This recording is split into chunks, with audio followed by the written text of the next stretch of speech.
তাহলে মুমিনের কয়টা গুণ বলা হলো? এখানেই মতান্তর শুরু হয়ে গেল। তিনটে। এক নম্বর হলো আল্লাহর কথা শুনলে আল্লাহর ভয়ে থরথর করে কাঁপবে। দুই নম্বর হলো কোরআনের আয়াত শুনলে ঈমান বাড়বে। তিন নম্বর হলো আল্লাহর উপরে তাওয়াক্কুল করে নিজের জীবন চালাবে। চার নম্বরে আল্লাযীনা ইউকিমুনাস সালাতা ওয়া মিম্মা রাযাকনাহুম ইউনফিকুন। মুমিন কোনোদিন বেনামাজি হবে না। আজান শুনলে মুমিনকে নামাজের কাতারে পাওয়া যাবে। মুমিন কোনোদিন বেনামাজি হবে না। মুমিন কোনোদিন বেনামাজি হবে না। মুমিন কোনোদিন বেনামাজি হবে না। বেনামাজি মুমিন হবে না। মুমিন বেনামাজি হবে না। বেনামাজি মুমিন হবে না। এটা বলতে বলতে যদি সকাল করে দিই তাও কম বলা হয়ে যাবে। ওটাই সত্য। একটা মুমিনের দ্বারা ভুলবশত গুনাহ হয়ে যেতে পারে, চুরি জেনা হয়ে যেতে পারে, সুদ বাটপারি হয়ে যেতে পারে, মিথ্যা কথা বলে দিতে পারে। মুমিন ভুলবশত এগুলো করতে পারে, কিন্তু মুমিন ভুলবশত এক ওয়াক্ত নামাজ ছাড়বে না। ওকে নামাজের কাতারে পাওয়া যাবে। আর মুনাফিক বেঈমান ভুলবশত বড় বড় নেকির কাজ করে নিবে পৃথিবীতে, কিন্তু নামাজ পড়ার মতো নেকিটা করতে পারবে না। আজকে একজনকে বলছিলাম, ভাইয়া কোনো কারণে যদি নামাজ মাফ হতো, কোনো কারণে যদি নামাজ মাফ হতো, মেয়েদের মেন্স ছাড়া কোনো কারণে যদি নামাজ মাফ হতো, তাহলে কারবালার ময়দানে ইমাম হোসেনের মাফ হয়ে যেত। সেই দিনেও ইমাম হোসেন নামাজ থেকে মাফ হয়নি। ওহুদে, বদরে, খন্দকে, হুদায়ে আর আপনার কিনা মুতাতে সব জায়গাতেই নামাজ চলেছে। বন্ধুরে, নামাজ এমন একটা মাস্ট সাবজেক্ট যেটা কোনোদিন মুমিন ছাড়তে পারে না। কার ইমান আছে না আছে আমি বলতে পারবো না। এখানে যতগুলি লোক বসে আছেন, কে ইমানদার কে বেঈমান এটা বলা আমার পক্ষে সম্ভব নয়। সম্পূর্ণটা আল্লাহ জানে, নিখুঁত জানে আল্লাহ জানে, সর্বশ্রেষ্ঠ আল্লাহ জানে, সর্বোত্তম আল্লাহ জানে। কিন্তু এতটুকু আমাদেরকে বলার পাওয়ার দেওয়া আছে। যদি তুমি দেখো আজান শোনার পর কোনো লোককে মসজিদে যেতে, মসজিদের কাতারে দাঁড়াতে, ওই লোকটা যে ইমানদার এ ব্যাপারে তুমি সাক্ষী দিতে পারো। লোকটা ইমানদার। কেউ যদি বলো চুরিও করে, তাহলে ইমানদার চুরি করে, ইমানদার চোর, ইমানদার চোর। আর যদি দেখো লোকটা আজান শোনার পর মসজিদে পাওয়া যাচ্ছে না, জীবনে নামাজের কাতারে আসছে না, ওকে বেঈমান বলো। যদি ও লাখ টাকা দান করে, বেঈমান দাতা। ইমানদার চোর আর বেঈমানদার। এই জন্যে একটা মুমিন কোনদিন নামাজ ছাড়তে পারে না। আমাদের ভারতে একটা ঘটনা ঘটেছে, মানে সৌদি থেকে মদিনার একটা লোক এসছে কেরলে, ওই ব্যাঙ্গালোর এলাকায় চিকিৎসা হয় খুব ভালো। সৌদিরা আসে চিকিৎসা করতে। 5-10 দিন থেকেছে, হয়তো ওর ঘরে একটু দোস্তি হয়ে গেছে, একটা ভিজিটিং কার্ড দিয়েছে যে মদিনা গেলে আমাকে দেখা করবে। বাইদি ভাই 1-2 বছর পরই উমরা করতে গিয়ে ওকে খুঁজছে। ওর বাড়িতে গিয়েছে, তো বাড়িতে একটা ওই রকম হিন্দি বলনেওয়ালা ইন্ডিয়ান আছে। বলছে তো কাহা है जी, तुम्हारा मालिक कहाँ है? दुकान में है। তো দোকানে গেছে, তো দোকানের কর্মচারীরা বলছে মাকান মে হয়। দোকান মাকান, মাকান দোকান, ঘোরাঘুরি করছে খালি। ওকে আর খুঁজে পেয়েছে না। এই করতে করতে জোহরের আজান হয়ে গেছে।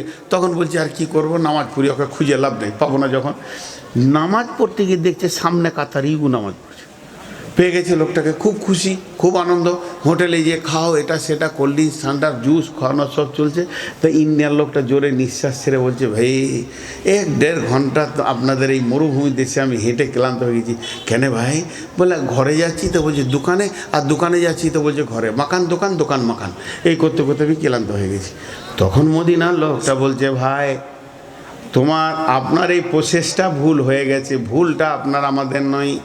কারণ আপনি একটা মুমিন মুসলমানের খোঁজে এসেছেন। যখন কোনো গ্রামে, কোনো বস্তিতে, কোনো পাড়াতে কোনো মুসলিমকে খোঁজ করতে যাবেন, মুমিনের খোঁজে যাবেন, কোনো কাজে যাবেন, বেশি তাকে দোকান মাকান মাঠ বাজার খুঁজতে হবে না। আজানের টাইমে যাবেন, মসজিদের দরজায় দাঁড়াবেন। আজান হলে মুমিন যেখানেই থাক মসজিদে আসবে। সে গাঁয়ে থাকলে মসজিদে আসবে, আর সফরে চলে গেল তো তুমি দোকানেও পাবে না, গাঁও পাবে না, মসজিদে পাবে না। একটা মমিনকে মসজিদে পাওয়া যাবে। মমিনের 5 নম্বর গুণ হলো ওয়ামিম্মা রাযাকনাহুম ইউনফিকুন। আল্লাহ রাস্তায় সে নিজের টাকাকে আল্লাহ রাস্তায় দান করবে। মুমিন কোনোদিন বকিল হয় না। এগুলো দান দান দান দান দান দান দান দান বোঝানোর জন্য বলা হচ্ছে, কিন্তু এটা দান বলা হবে না। জমা জমা জমা জমা জমা জমা অঙ্ক করে দেখেলেন, এগুলো আপনার আমলনামাতে জমা হয়ে গেছে। যে দান করছে তার মানে কি নিজের আমলনামাতে আখেরাতে মাল জমা করছে। আর জমা কে করে? যে বিশ্বাস করে সে জমা করে। বিশ্বাস আবার কেমন? আপনার কাছে 50 লাখ টাকা আছে, আপনি যাবেন হজ করতে, এখন 2 মাস আসবেন না, তো ওই 50 লাখ টাকাটাকে কাকে দেবো মনে মনে করছেন। ছেলের দুটা তো, ছেলেদেরকে দিলে ওরা ভাগ করে দিলে বাপের টাকা। ছেলেরা ভালো, বাপের টাকা, কিন্তু ওর নিয়ত মুরব্বির যে মত পর্যন্ত টাকাটা কাছে রাখবো, বিপদ আপদ আছে, মরে গেলে ছেলেরাই নেবে। তা কাকে দিয়ে যায়? এখন ছেলেদের হাতে দিব না, দিক গ্রামের একটা ভালো লোককে চয়েস করে আগে বিশ্বাস করলো ওকে, তারপরে ওর হাতে টাকাটা দিয়ে যাওয়ার সময় বলছে, ভাই যদি মরে যাই ছেলেদের হাতে দিয়ে দেবেন, বেঁচে আসলে আমাকে ফেরত দেবেন। এই যে টাকাটা জমা করলো, আপনারা উত্তর দেন, আগে বিশ্বাস তারপরে টাকা দিবে, না আগে টাকা দিবে তারপরে বিশ্বাস করবে? আগে বিশ্বাস। আগে যদি বিশ্বাস হয় তাহলে আল্লাহর উপরে যার বিশ্বাস আছে ও টাকা দিতে অসুবিধা হবে না। ও জানে ওই ব্যক্তিকে টাকাটা আমি দিয়েছি, যেদিন ওর কাছে আমি ফিরে যাব সেদিন টাকাটা আমি পঙ্খানো পেয়ে যাব। আর দিতে ওই পারবে না যার আল্লাহর উপরে বিশ্বাস নাই। মেরে দেবে না কি করে দেবে, আল্লাহ দেবে কি দেবে না, আখিরাত হবে কি হবে না, কিয়ামত হবে কি হবে না, এই রকম যাদের মনের ভিতরে থাকে এরা জমা করতে পারবে না। তাহলে মুমিনের 5টা গুণ বলা হয়ে গেল। 1 নম্বরে আল্লাহর ভয়ে থরথর করে কাঁপবে। 2 নম্বরে আয়াত শুনলে ঈমান বাড়বে। 3 নম্বরে আল্লাহর উপরে তাওয়াক্কুল করে জীবন কাটাবে। 4 নম্বরে সালাত আদায় করবে। 5 নম্বরে সে আল্লাহর রাস্তায় দান করবে। এই 5টা গুণ যার ভিতরে আছে, এই 5টা কাজ যে করতে পারবে, এই 5 গুণে যে লোকটা গুণে গুণান্বিত হবে, এই 5 রোগে যে রোগটা রোগান্বিত হয়ে যাবে, আল্লাহ ওর দিকে তাকিয়ে বলছেন, উলাইকা হুমুল মুমিনুন হাক্কা। হাক্কা সবাই জোরে বলবে একবার ইনশাআল্লাহ। সবাই বলবো ইনশাআল্লাহ। উলাইকা হুমুল মুমিনুনা হাক্কা। আল্লাহ সার্টিফিকেট দিচ্ছেন, আল্লাহ সার্টিফিকেট দিচ্ছেন, নিজে আল্লাহ সার্টিফিকেট দিচ্ছেন, দিয়ে বলছেন এরাই হলো প্রকৃত মুমিন। আল্লাহ আমাদেরকে মুমিন বানিয়ে নেন। জোরে বলেন আল্লাহ মুমিন বানিয়ে নেন। কটা বাজলো? 12টা। তাহলে আর তো বলা ঠিক হবে না আমার, হ্যাঁ?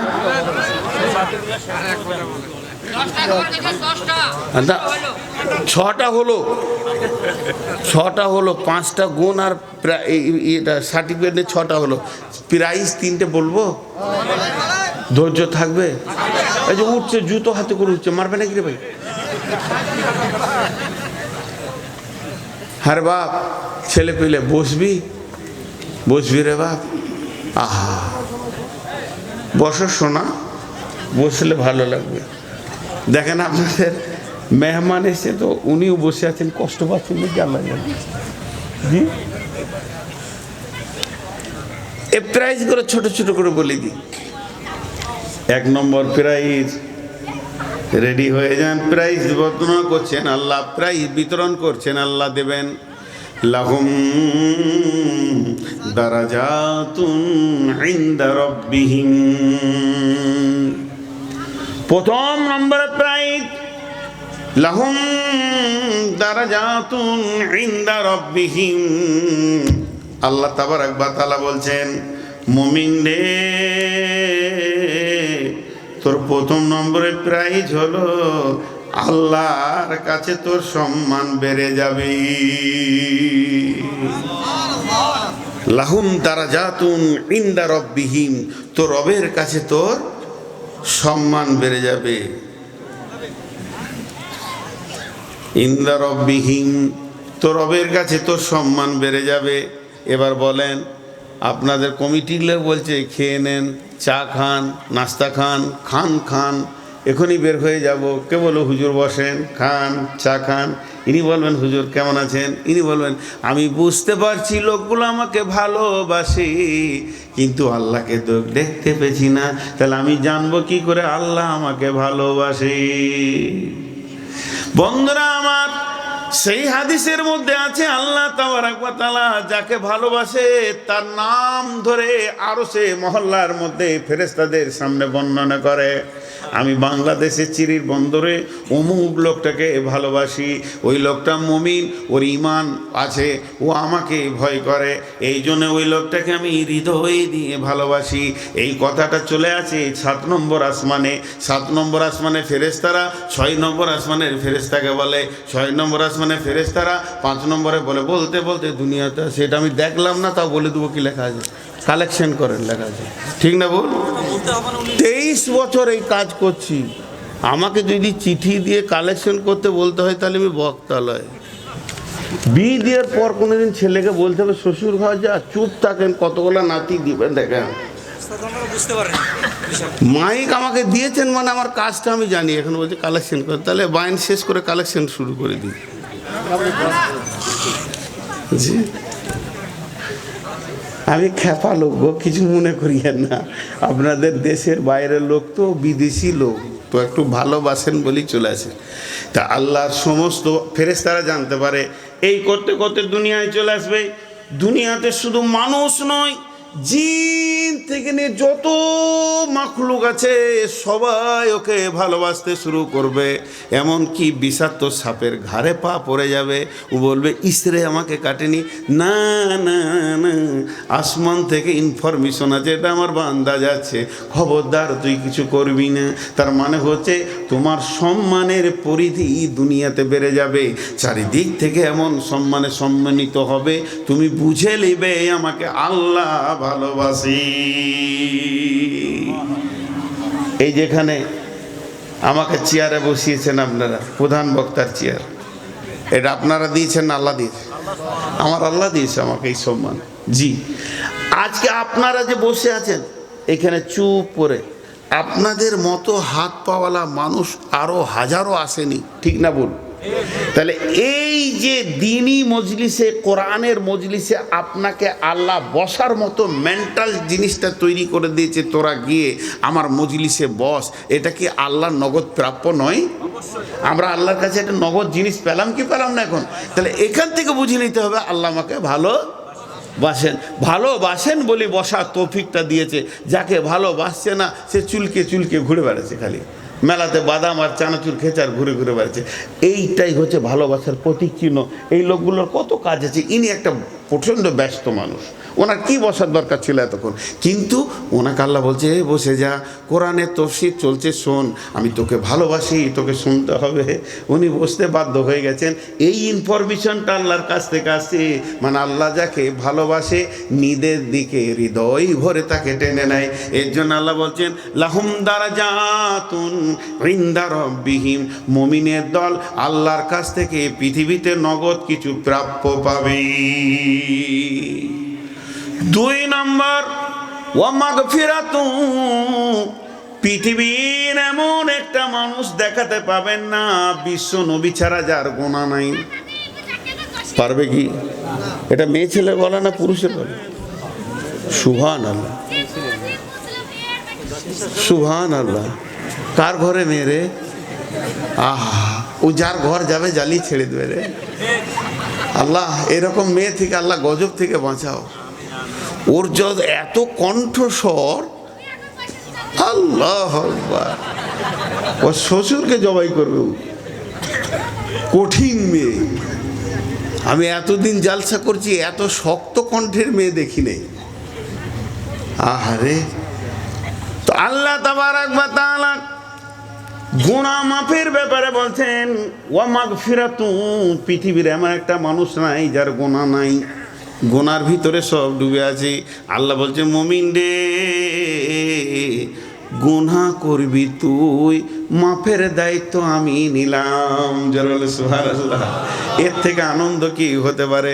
আমি যদি বলি হে মজলিসের লোক, আপনারা গুনাহ করেন, দায়িত্ব আমার থাকলো, বিশ্বাস আছে আমি পারবো কিছু করতে? যদি কোনো পীর বলে, পয়গম্বর বলে, যদি কোনো আউলিয়া গাউস কুতুব বলে, কোনো বিশ্বাস হবে না যে আমার গুনাহ কেউ মাফ করে দিতে পারবে। কিন্তু আমার রব বলবে মুমিন রে, তোর দ্বারা ছোটোখাটো উঁচু নিচু কিছু হয়ে যাবে, এটা মাফের দায়িত্ব আমি নিলাম। মুমিনের দ্বিতীয় প্রাইজ হলো মওতের আগে আল্লাহ ওর গুনাহকে ধুয়ে মাফ করে দেবে। কি করে মাফ করবে? লোক বলবে এত ভালো লোক, এত ভালো লোক। হঠাৎ দেখছি ঠিক মওতের 3 মাস আগে কি 2 মাস আগে কি 20 দিন আগে কি 6 মাস আগে সকালে উঠে বাথরুম যাচ্ছিল, স্লিপ করে পড়ে গেছে মুরব্বি, হাড় ভেঙে বিছানায় পড়ে আছে। লোক বলবে ইমানদার, ভাবছিলাম পাকা বেঈমান, তাছাড়া কষ্ট হবে কেন? আল্লাহ বলছে না, আমি অ্যালার্ম বেঁধে দিয়েছি, যখন মরবে গুনাহ শেষ। আমি এটা বাহানা করেছি ওকে। তো মুমিনের গুনাহ মাফের দায়িত্ব কে নিয়েছেন? 3 নম্বর প্রাইজটা শুনে বড় আনন্দ লাগবে।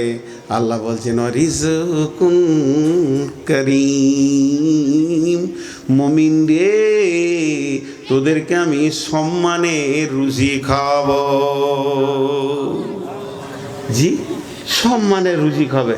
কিন্তু এখানে একটা প্রশ্ন, আমার জমিতে যত ধান, মুশরিকের জমিতে তত ধান, আমার জমিতে যত গম, কাফেরের জমিতে তত গম, আমি নামাজ পড়ে জমি থেকে যতগুলো ভুট্টা পাই, একটা বেনামাজির জমি ততটা ভুট্টা হয়।